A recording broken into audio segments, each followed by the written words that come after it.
Assalamualaikum warahmatullahi wabarakatuh. Perkenalkan, nama saya Nyai Nur Faizah dengan NIM C0C0200035.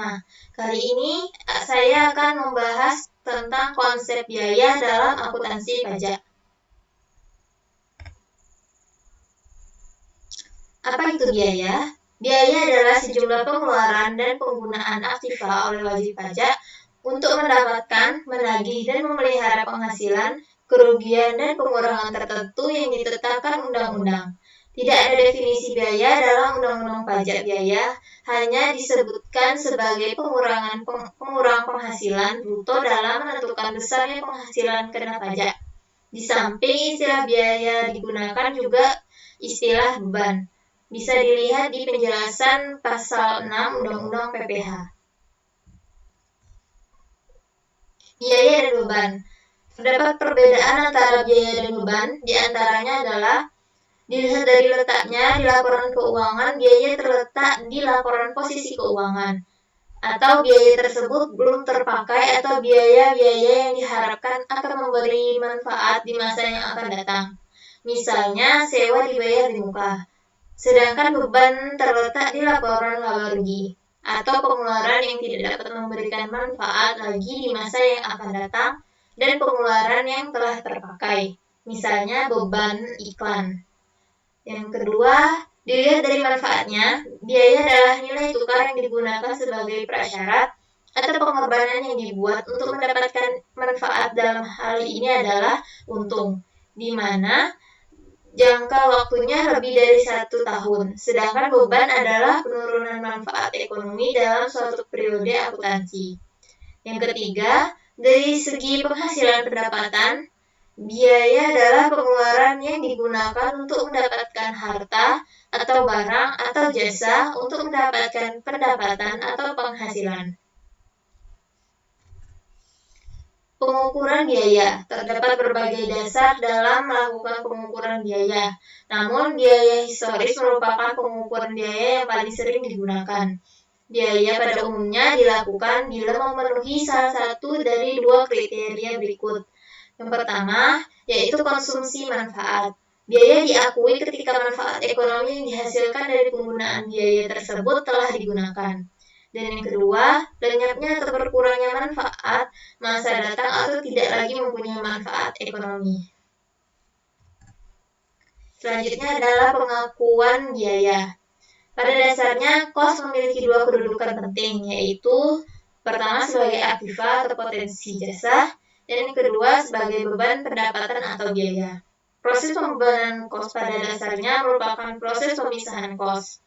Oleh karena itu, agar informasi yang dihasilkan akurat, sebagian kos yang telah diakui sebagai biaya pada periode berjalan dan bagaimana kos yang akan dilaporkan sebagai aktiva atau diakui sebagai biaya periode mendatang harus dapat ditentukan dengan jelas. Kriteria pengakuan menurut SFAC nomor 5 adalah A. Konsumsi manfaat, dan B. Lenyapnya atau berkurangnya manfaat masa mendatang. Selanjutnya ada jenis-jenis biaya. Pembagian laba dengan nama dan dalam bentuk apapun, termasuk dividen yang dibayarkan oleh perusahaan asuransi kepada pemegang polis atau pembagian sisa hasil usaha koperasi. Selanjutnya, biaya yang dibebankan atau dikeluarkan untuk kepentingan pribadi pemegang saham, sekutu, atau anggota. Penjelasan pasal sebagai contoh perjalanan dinas yang dikeluarkan oleh perusahaan selama tahun 2017 senilai 700 juta, di mana terdapat perjalanan pemegang saham serta anggota keluarganya dalam rangka liburan ke Singapura senilai 100 juta. Maka atas dasar hal tersebut, beban perjalanan yang dapat dikurangkan dalam menghitung penghasilan bruto hanya sebesar 600 juta, atau beban perjalanan dinas senilai 100 juta harus dikoreksi fiskal.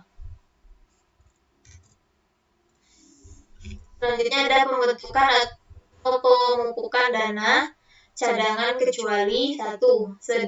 Cadangan piutang tak tertagih untuk usaha bank dan badan usaha lain yang menyalurkan kredit. SGU dengan hak opsi, perusahaan pembiayaan konsumen, dan perusahaan anjak piutang. Yang kedua, cadangan untuk usaha asuransi, termasuk cadangan bantuan sosial yang dibentuk oleh Badan Penyelenggara Jaminan Sosial. Ketiga, cadangan biaya reklamasi untuk usaha pertambangan.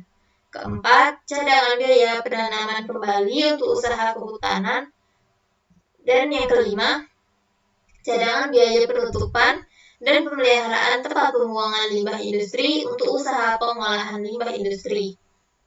Premi asuransi kesehatan, asuransi kecelakaan, asuransi jiwa, asuransi dwiguna, dan asuransi beasiswa yang dibayarkan oleh wajib pajak orang pribadi.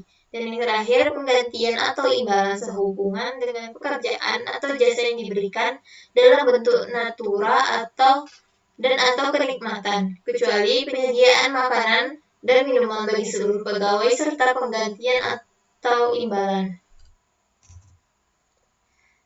Baiklah, kesimpulannya, dalam transaksi terkait pendapatan, permasalahan yang muncul adalah kapan pendapatan tersebut diakui. Pengakuan tersebut perlu dilakukan pada saat yang tepat ketika suatu transaksi menghasilkan pendapatan. Jika perusahaan keliru dalam menentukan pendapatan, maka akan mengakibatkan salah dalam pengambilan keputusan.